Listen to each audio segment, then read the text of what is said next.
When Islamic State militants captured Mosul in the summer of 2014, they rolled into the city like a conventional army. Now, more than 2 years later, as the Islamic State defends Mosul from an imminent assault by Iraqi forces, they are acting more like a guerrilla insurgency. I'm Tim Arango, the Baghdad bureau chief for the New York Times.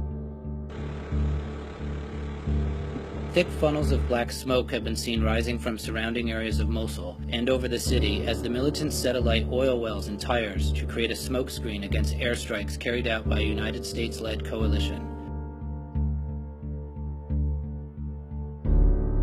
The Kurdish Peshmerga have already reclaimed a string of villages east of Mosul since the start of the offensive on Monday. But ISIS fighters have retaliated with at least 5 suicide bombs, targeting tanks and armored vehicles. The Kurds, in some cases, have been able to neutralize them, either by calling in airstrikes or firing missiles themselves from the ground.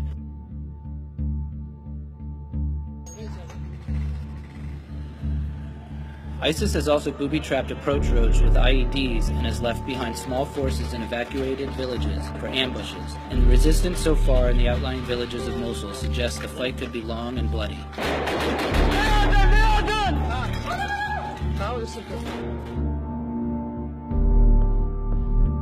Aid workers and United Nations officials worry that ISIS will use civilians as human shields, as they did earlier this year during the assault on Fallujah.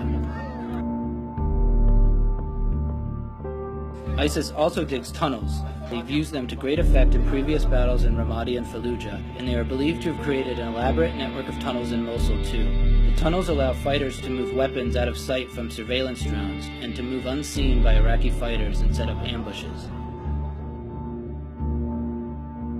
The Islamic State is also big on psychological warfare.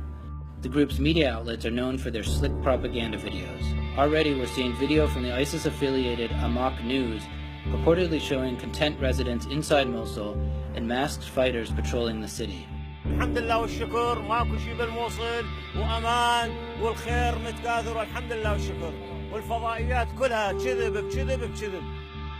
This message, though, is directly contradicted by Mosul residents we have spoken to, who say the streets are empty and that civilians are waiting to turn on ISIS once Iraqi security forces arrive.